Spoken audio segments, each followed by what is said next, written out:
mi ò afárá ajígi ní sọ̀rọ̀ kan láìpẹ́ yìí nítorí pé ẹ ti máa ń pè mí lábẹ́lẹ̀ sọ̀rọ̀ fún mi ni mo fi yín lẹ̀ tó fi yín jẹ́ kẹ́ mọ́ lọ kálẹ̀ lómi ni kò ní lọ scot free o má dáàbò ni o nature tèmi ẹ lè control nature mi now this is my nature I told you people pé nature tèmi nìyẹn kódà kó kí n rí pé tó ń sọ pé mo ṣe kò dáa yìí máa continue ni bẹ́ẹ̀ ni tó bá ti gbọ̀nà tí ò dáa sọ fún mi ṣe ẹ̀yin lẹ́yìn ìṣẹ̀kọ́ mi pé tí ẹ bá ti mọ̀ kó dodo ní kankan kò yẹ kó lè torí pé wọ́n sọ fún bákan kó máa ṣe ẹni tó bá mi sọ̀rọ̀ ó jà nẹ́bí ọlọ́run ni àbẹ́jọ́ ń ṣe èrè pọ̀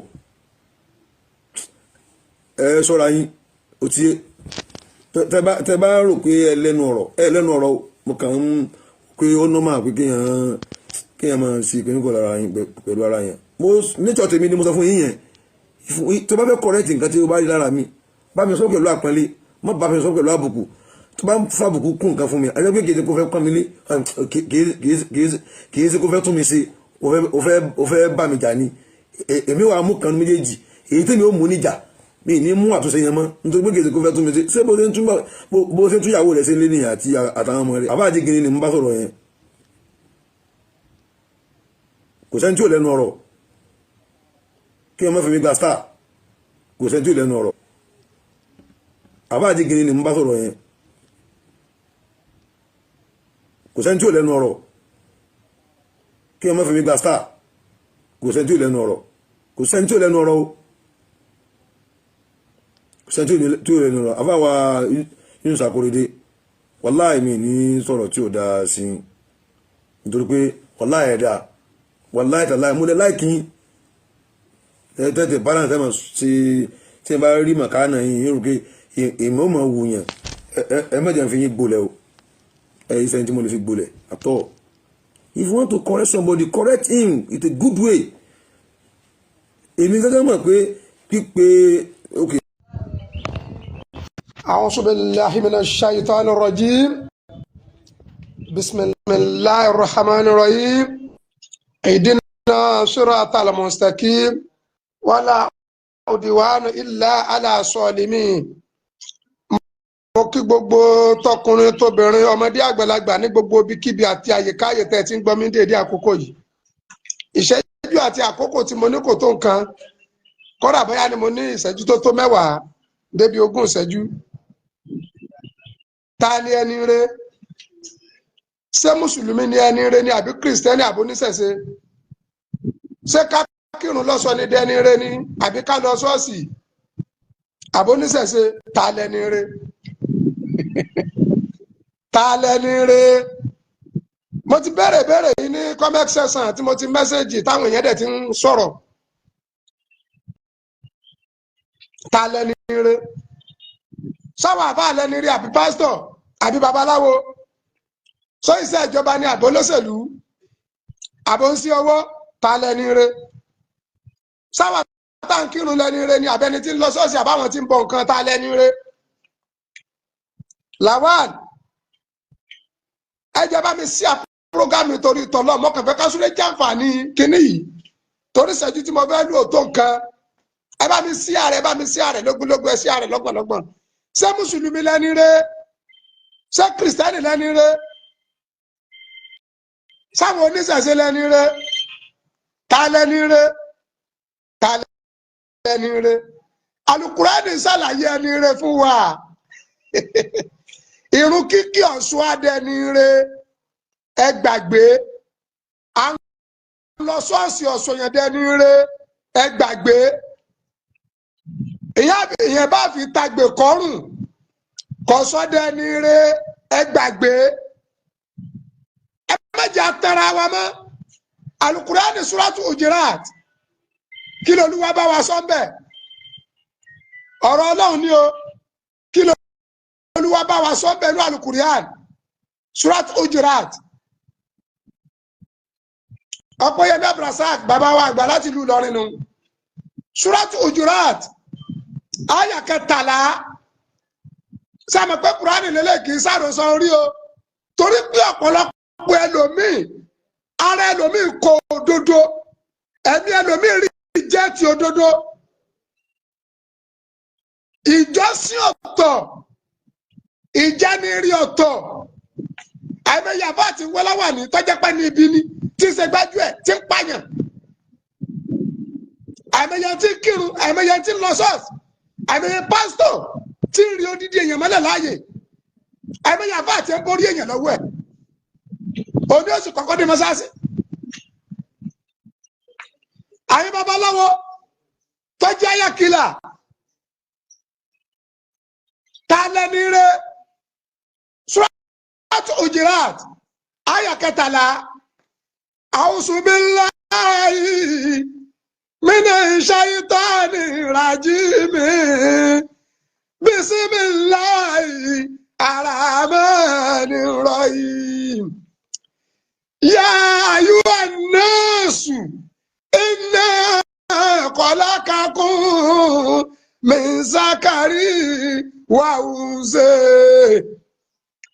wa ja'alakum shu'uban wa qabaila lita'arafu inna akramakum indallahi atqakum inna allaha alimun khabir. Ìdáhùn sí ìbéèrè yẹn ni Al-Qur'an. Olúwa ní ya ayyuhan nas, ibi tó Olúwa bá ti ń pè nẹ́ẹ̀sù, ó ń pè mùsùlùmí, ó ń pè kìrìsìtẹ́nì, ó ń pè oníṣẹ̀ṣe, ó ń pè ní tí ó mùsùlùmí, ó ń pè ní tí ó kìrìsìtẹ́nì, ó ń pè ní tí ó ṣẹ̀ṣẹ̀ṣe. Gbogbo ayé pátá ni Olúwa ń pè bẹ́ẹ̀ yẹn. Olúwa ní ya ayyuhan nas, Olúwa ní mo pè gbogbo ayé. Àwọn ọ̀rẹ́ kan bẹ oòrùn làwọn nígbàgbọ́ sí, Olúwa ló ń pè wọ́n. Àwọn ọ̀rẹ́ kan bẹ òṣùpá ni wọ́n nígbàgbọ́ sí, Olúwa ló ń pè wọ́n. Àwọn àrùn tá a gbà pé ní kẹ́límọ̀ la ilaha illallah ká kírun ká gbààwẹ̀, Olúwa ló ń pè wá. Àwọn kìrìsìtẹ́nì Olúwa ló ń pè wọ́n. Àwọn oníṣẹ̀ṣe Olúwa ibi tó Olúwa bá ti ní yá ayyuhan nasu, gbogbo ayé ló pè bẹ́ẹ̀ yẹn. Olúwa náà tó pe àwọn sùn ṣe nǹkan, àwọn awòsùn ṣe nǹkan, àwọn arákan bẹ àwọn owó sùn báyìí, èyí tí bá dẹ tó bá ti bóde lẹ́nu wọn kó tó báyìí àṣẹgun nù. Ya ayyuhan nas, Olúwa náà pe gbogbo ayé pátá, àti Yíbò àti Haúsá àti bẹ́rìbẹ́rì àti Yorùbá àti Ghana àti Togo, gbogbo ẹ bá ti lajú bára rẹ̀ lábẹ́ sábà ti ń tẹ̀lé, Olúwa ló ń pè wá. Ya ayyuhan nasu, Olúwa ní inna khalaqnakum min zakarin wa unsa. Olúwa ní ẹ wá o, èmi Ọlọ́run ni mo dá yín lọ́kùnrin, mo dá yín ní obìnrin. Olúwa dá ọkùnrin, ó dá obìnrin. Kàkà ń sákọ kàkà ń sábú bẹ́nu wa, ẹni tí ń sọkùnrin tí ń sọbìnrin. Olúwa ló ń pe gbogbo nọ́ọ̀sù gbogbo ayé. Oni waja'alnakum shu'uban wa qabailan lita'arafu. Ẹ̀yin èèyàn yìí mo dá yín lóníranran, ẹbí sẹ́bí, ìlú sílù, lita'arafu kẹ́ ẹ lè dára yín mọ̀. Ọmọ akíre lèmi, àlèyàn lè bá pọ́mù tán, a lè bá kó ìtàn, èèyàn lè bá bẹ̀rẹ̀ tán, wọ́n lè fẹ́ yé èèyàn l'Ógbómọ̀ṣọ́, wọ́n lè fẹ́ yé èèyàn n'Ílọrin, wọ́n lè fẹ́ yé èèyàn l'Ógùn state, wọ́n lè fẹ́ yé èèyàn ní Haúsá, wọ́n lè fẹ́ yé èèyàn Togo, wọ́n lè fẹ́ Ghana. Olúwa ló ń pe nọ́ọ̀sù gbogbo ayé. Ta lẹni rẹ?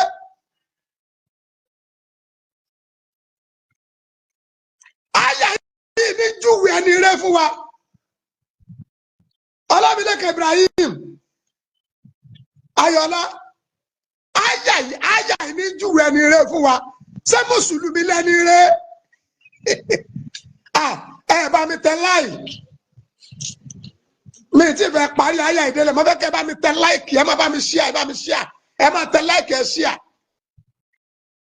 Sẹ́rù kíkí sọ ẹdẹni rẹ, ṣé ṣọ́ọ̀ṣì ni lọ́sọ̀yẹ̀ dẹni rẹ, mo jẹ́ babaláwo sọ́sọ́ dẹni rẹ, ta lẹni rẹ?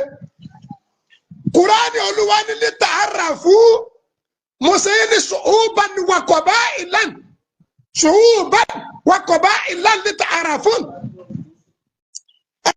Ẹbí bàbá ẹbí ìyá, Olúwa ló ń fẹ́ ká fi ìyẹn dára wa mọ̀ ni. ó wá ní inna akramakum indallahi atqakum. Inna akramakum indallahi atqakum. Ẹni rẹ nínú yín ìlẹ́ni tó bá bẹ̀rù Ọlọ́run. Ìmọ̀ ọjọ́ mùsùlùmí, ọjọ́ kìrìsìtẹ́nì, ọjọ́ oníṣẹ̀ṣe, ẹni rere nínú yín lẹ́ni tó bá bẹ̀rù Ọlọ́run. Èèyàn gidi nínú yín lẹ́ni tó bá bẹ̀rù Ọlọ́run. Ìbẹ̀rù Ọlọ́run ni ò ní jí ó ṣe burúkú sọ́mọlàkejì ẹ. Ìbẹ̀rù Ọlọ́run ni ò ní jí ọba tọ́mọlàkejì ẹ jẹ́. Ìbẹ̀rù Ọlọ́run ni ó jọ ọmọ pẹ́mi tó ní lẹ́ni tí ìwọ ń ronú pọ̀ fẹ́ pa iná ní ẹ̀mí yẹn ò pé méjì. Ìbẹ̀rù Ọlọ́run ni ò ní jí oró ibi sọ́mọlàkejì. Ìbẹ̀rù Ọlọ́run ni inna akramakum indallahi atqakum. Ọba àjẹ́ mùsùlùmí, ọba àjẹ́ kìrìsìtẹ́nì, ọba àjẹ́ oníṣẹ̀ṣe, ẹnikẹ́ni nínú yín tó bá bẹ̀rù Ọlọ́run ó ní kí ni o òun lẹni ire. Tá a bá yanjú ìyẹn tán láṣẹ wa máa sọ̀rọ̀ ẹ̀sìn. Ẹ̀mẹ́yẹ tó bá tèèyàn jẹ́ tọ́kọ́ tó kọjá mọ́sáàsì tí a máa larí mọ́lẹ̀. Ẹ̀mẹ́yẹ tó pààyàn tó gbé aṣọ Sùsánà sọ́rùn tó lòun lọ ṣọ́ọ̀ṣì. Ẹ̀mẹ́yẹ tó bá yéèyàn jẹ́ tán tó lọ bẹ èṣù lọ́wẹ̀ tó ní kí la mọ̀ ní káyé rẹ̀ orí dàrúdàrú ayé rẹ̀ ó sì rí dàrúdàrú.